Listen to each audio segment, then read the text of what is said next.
भारत की बात बिहार के साथ। हमारा ये मेगा कॉन्क्लेव लगातार जारी है और इस बीच हमारे पास पहुंच गए हैं मनोज भारती जी, जन स्वराज पार्टी के प्रदेश अध्यक्ष। आप बहुत बहुत स्वागत है मनोज जी आपका भारत एक्सप्रेस के इस मेगा कॉन्क्लेव में।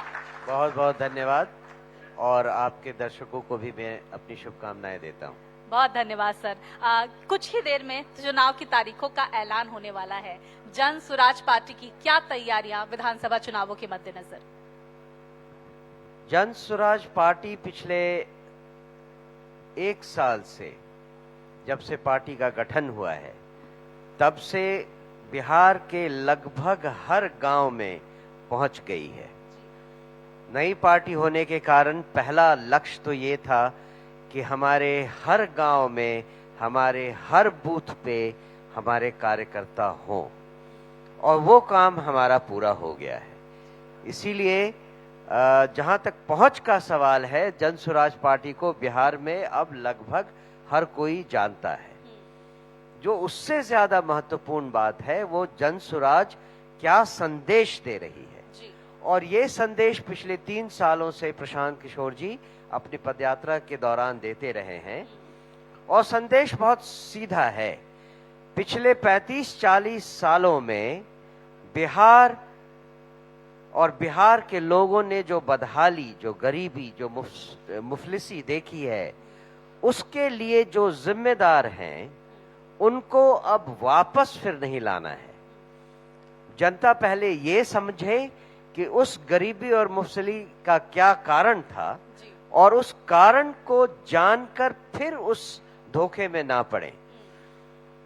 बिहार में जिन जिन लोगों को 40 साल पहले अच्छी शिक्षा मिलनी चाहिए थी या रोजगार मिलना चाहिए था, वो नहीं मिला।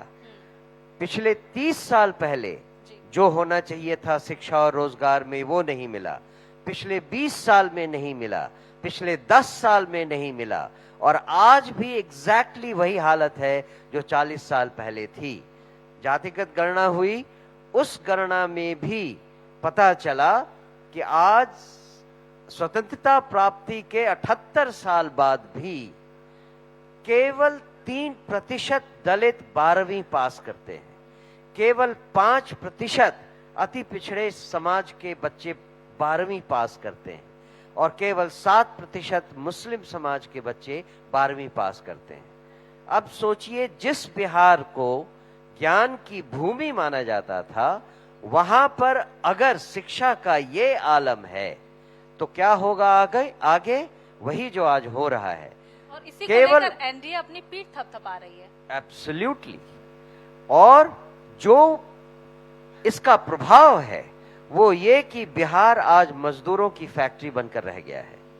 चाहे देश के किसी भी डेवलप्ड स्टेट में देखिए, वहां की फैक्ट्री में काम करने वाला, वहां के कल कारखानों में झाड़ू लगाने वाला, वहां के खेतों में श्रमिक का काम करने वाला, वो बिहार का आदमी है। वो किस लिए? क्योंकि 10-12 हजार रुपए की रेगुलर नौकरी भी उसे अपने घर में, अपने राज्य में नहीं मिल पाती है। और जितने सारे राजनीतिक दल थे और जितने सारे राजनीतिक नेता हैं, उन सब को ये सिचुएशन मालूम है, लेकिन इसका विरोध करने के बदले, इसके लिए कुछ करने के बदले, वो अपनी पीठ थपथपाते हैं कि बिहार के बिना किसी और राज्य की इकोनॉमी नहीं चल सकती। तो जन स्वराज के लिए सबसे बड़ा मुद्दा इस बार शिक्षा होने वाला है। दूसरी तरफ मैं ये भी समझने की कोशिश करूंगी, क्योंकि प्रशांत किशोर जी बाकी पार्टियों के लिए रणनीति बनाते हुए नजर आए। बिहार में बहार है, नीतीश कुमार है, आपका क्या स्लोगन इस बार चुनावों में रहने वाला है? दूसरी तरफ ये भी समझने की कोशिश करेंगे कि क्या 243 सीटों पर, पूरी की पूरी सीटों पर आप चुनाव लड़ने वाले हैं? और अगर मतलब जिस तरह से तमाम नेताओं की प्रतिक्रियाएं हमने सुनी कि वो कह रहे हैं कि भाई वोट काटती हुई नजर आएगी जन स्वराज, क्या ऐसा होगा या फिर गेम चेंजर आप साबित होंगे? सबसे पहली बात, जन स्वराज सारे 243 सीटों पर चुनाव लड़ेगी। दूसरी बात, जन स्वराज ने बहुत पहले से ऐलान कर दिया है कि हम न तो कोई प्री पोल न ही कोई पोस्ट पोल अलायंस करेंगे। हम गठबंधन की राजनीति में विश्वास नहीं करते, क्योंकि हम मानते हैं कि गठबंधन वही करते हैं जो बाय हुक और बाय क्रुक किसी तरह से गद्दी पर बैठना चाहते हैं, और गद्दी पर बैठने का केवल एक फायदा चाहते हैं कि उनकी जेबें कैसे गर्म रहती रहें। हम यहां शासन करने नहीं आए हैं, हम यहां व्यवस्था को बदलने आए हैं। जिस व्यवस्था ने पिछले 35 सालों से और उससे पहले से बिहार को खोखला करके रख दिया है, उसे आमूल चूल परिवर्तन करने की जरूरत है। किसी भी इंक्रीमेंटल चेंज से ऐसा नहीं हो सकता। और जो अंतिम बात जो आपने पूछी वो ये कि हमारा क्या स्लोगन है। हमारे स्लोगन से तो लगता है पूरा बिहार पटा हुआ है, क्या क्या कहें उसका कहना मुश्किल है। या तो आप ये कह लें, बदलाव की बयार जन सुराज सरकार, या कहें हर घर स्कूल का बस्ता, बिहार में परिवर्तन का रास्ता, बिहार में विकास का रास्ता। स्लोगन्स तो काफी हैं, लेकिन जो सेंट्रल पॉइंट है वो ये कि बिहार में लोग, बिहार में आम जनता, बिहार में गांव की जनता इस बात को समझे कि इतने सालों से जो उनको जाति, धर्म और विचारधारा के नाम पर धोखे में रखा गया है, इस बार उस धोखे से बचकर रहना है। बिल्कुल मनोज जी, मैं ये समझने की कोशिश करूंगी आपसे कि लालू सरकार में और नीतीश सरकार में क्या डिफरेंस आप पाते हैं? लालू सरकार में जो गुंडागर्दी का राज चला, उसने बिहार को एकाएक बहुत पीछे धकेल दिया। उसका असर केवल उनके समय तक ही नहीं रहा, उसके बाद आज तक रहा है।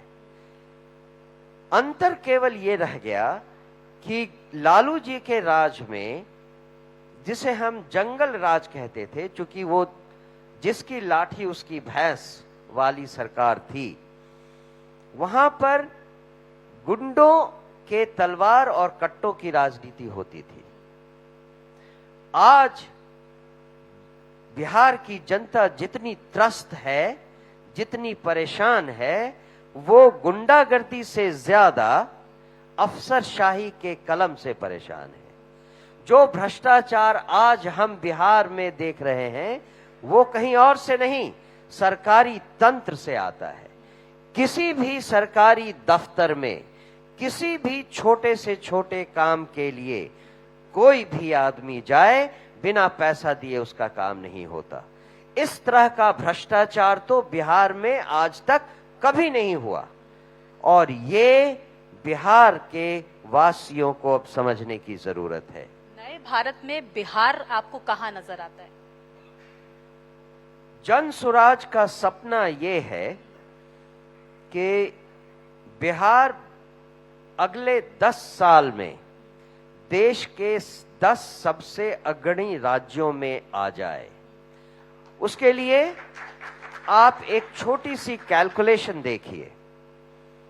बिहार की जनसंख्या लगभग 13 करोड़ है और बिहार का बजट, एनुअल बजट लगभग 3,16,17,000 करोड़ है।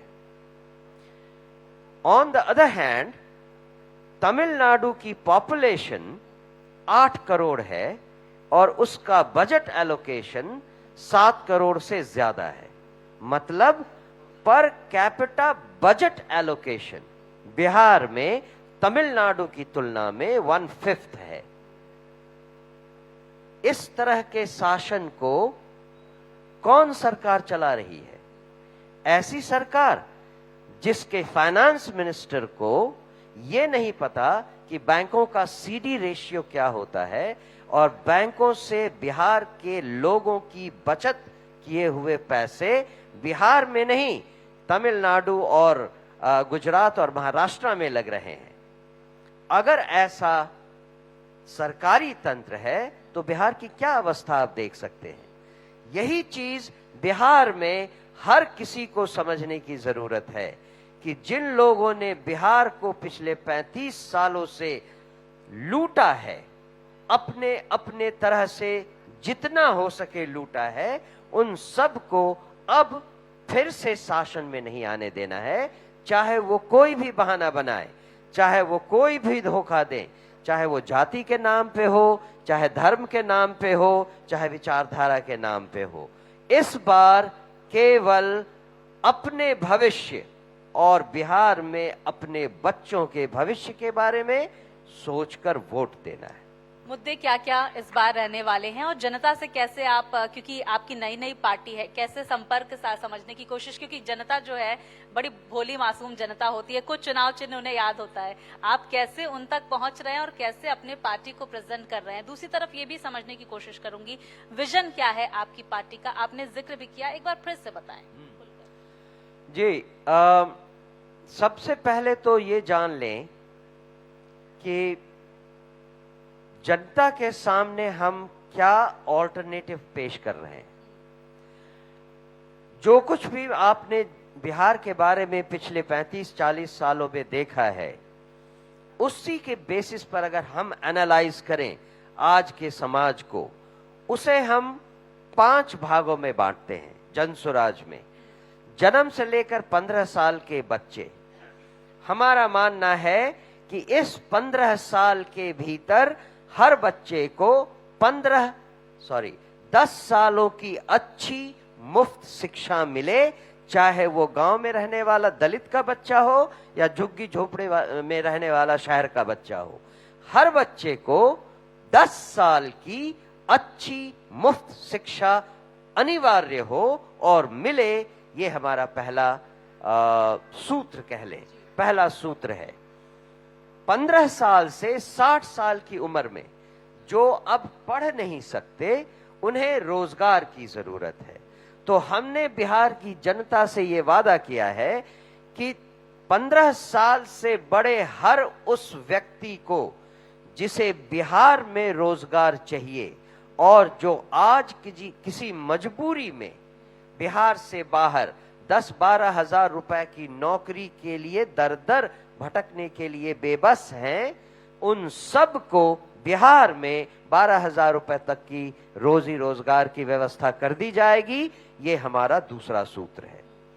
तीसरा, समाज का वो अंग जो 60 साल से बड़ा है, वो ना तो अब पढ़ाई कर सकता है, न शायद रोजगार के लायक है। उन सब को 2,000 रुपए प्रति माह का एक सम्मानजनक वृद्धावस्था पेंशन मिलना चाहिए और मिलेगा, ये हमारी गारंटी है। चौथा एक सेक्शन है जो है महिलाओं का। ऐसी महिलाएं जो पढ़ नहीं पाई, गांव में आपको लगभग 90% महिलाएं ऐसी ही मिलेंगी जिन्होंने या तो स्कूल कभी देखा नहीं, या दूसरी के बाद कक्षा छोड़ दी, या चौथी के बाद क्लास छोड़ दिया। उसके बाद उन्होंने पढ़ाई को छोड़कर परिवार बनाना शुरू किया। अब जब परिवार बड़ा हो गया है, उनके पास ये मौका है कि वो अपने परिवार में आर्थिक मदद कर सकें। ऐसा देश के अन्य राज्यों में भी हो रहा है। तमिलनाडु में जाइए, गांव की महिलाएं रसम पाउडर और कितने तरह के पापड़ी बनाती हैं, उसे पैकेट में डालती हैं, दुकानों में जाकर बेचती हैं।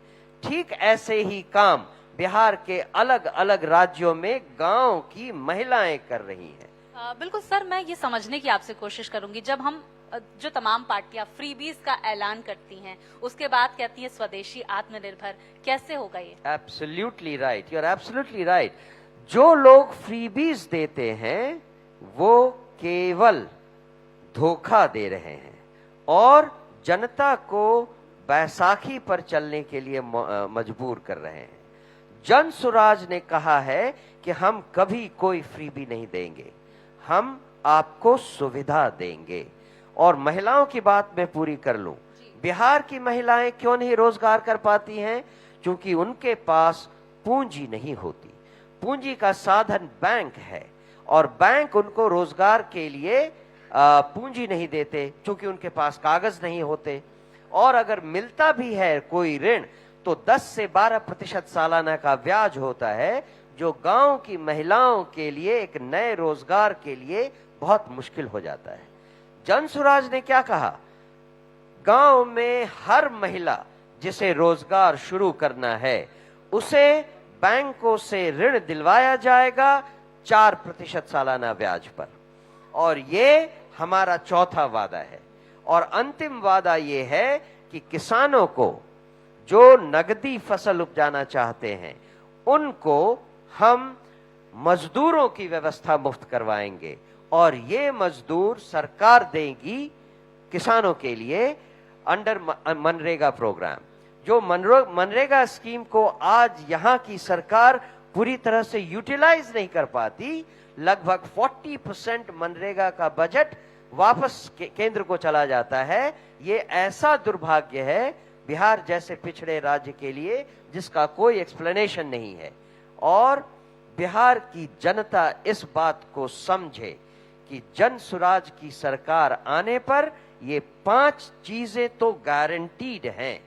और पिछले किसी इंटरव्यू में प्रशांत किशोर जी ने जो कहा था, मैं उसे रिपीट कर देना चाहता हूं। जनसुराज की सरकार बनते ही 6 चीजें हो जाएंगी।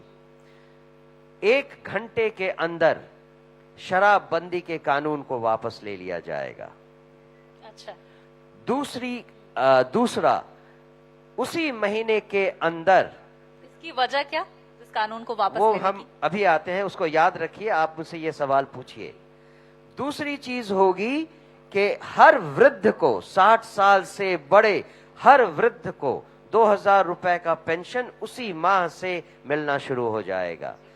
हर बच्चे को जिसके पास का सरकारी स्कूल अच्छा नहीं है, उस बच्चे को पास के प्राइवेट स्कूलों में दाखिला दिया जाएगा जिसका खर्चा सरकार देगी। ये 4 चीजें हो गई। महिलाओं को 4% प्रति साल के रेट पर के ब्याज पर ऋण मुहैया करवाया जाएगा, और किसानों को मजदूरों की व्यवस्था मुफ्त करवा दी जाएगी। ये 6 काम तो इमीडिएटली महीने भर के भीतर करवा दिए जाएंगे। और इसके अलावा जो प्रशांत जी ने कहा, और वो छठी चीज है जोड़ने वाली, कि सरकार बनने के महीने भर के भीतर एक नई मिनिस्ट्री या एक नया डिपार्टमेंट बनाया जाएगा जो बिहार से पलायन को रोकने के सारे पॉलिसी फॉर्मेशन करेगा। और अंतिम चीज, जनसुराज के पास 100 उन नेताओं और अफसरों के लिस्ट हैं जिन पर इमीडिएटली जनसुराज सरकार बनने के साथ ही उन पर मुकदमा किया जाएगा और उन पर भ्रष्टाचार का आरोप लगाकर उनसे वो सारे पैसे वसूल किए जाएंगे जो उन्होंने बिहार के खजाने से निकाले हैं। बिल्कुल, मनोज जी ने विजन बताया और आपने बोला कि सवाल आप मुझसे पूछे, शराबबंदी कानून वापस लेने के पीछे क्या सोच? शराबबंदी कागजों पर है, दरअसल बिहार में कोई शराबबंदी नहीं। इसी को दूसरी तरह से कहा जाए तो शराब दुकानों में मिलनी बंद हो गई है, लेकिन आपके घरों में इसकी डिलीवरी कभी भी किसी भी समय हो सकती है। इसका पूरा का पूरा इंतजाम नीतीश बाबू की सरकार ने कर लिया है। हुआ क्या है कि शराबबंदी के नाम पर जो 20,000 करोड़ का राजस्व सरकार को मिलता, वो करप्ट ऑफिशियल्स और नेताओं की जेब में, पुलिस वालों की जेब में जाना शुरू हो गया है। एक और बात, शराबबंदी अगर इतनी ही अच्छी चीज है तो ये बिहार, देश के बाकी राज्यों में क्यों नहीं है? ये यूपी में क्यों नहीं है? जहां बीजेपी की सरकार है वहां पर ये शराबबंदी क्यों नहीं है? भाई, आप बिहार में शराबबंदी को लेकर इतना ढोल पीट रहे हैं कि बड़ी अच्छी मिठाई है। अगर इतनी अच्छी मिठाई है तो यूपी वालों को भी तो खानी चाहिए। यूपी में ये क्यों नहीं लगाई गई है? देश के अन्य राज्यों में शराबबंदी क्यों नहीं है? और क्या ये नहीं बात है कि नीतीश बाबू की सरकार शराबबंदी के नाम पर अपने कानून व्यवस्था में असफलता को ढकने की कोशिश कर रही है। ऐसा नहीं है क्या कि शराब लेकर जी।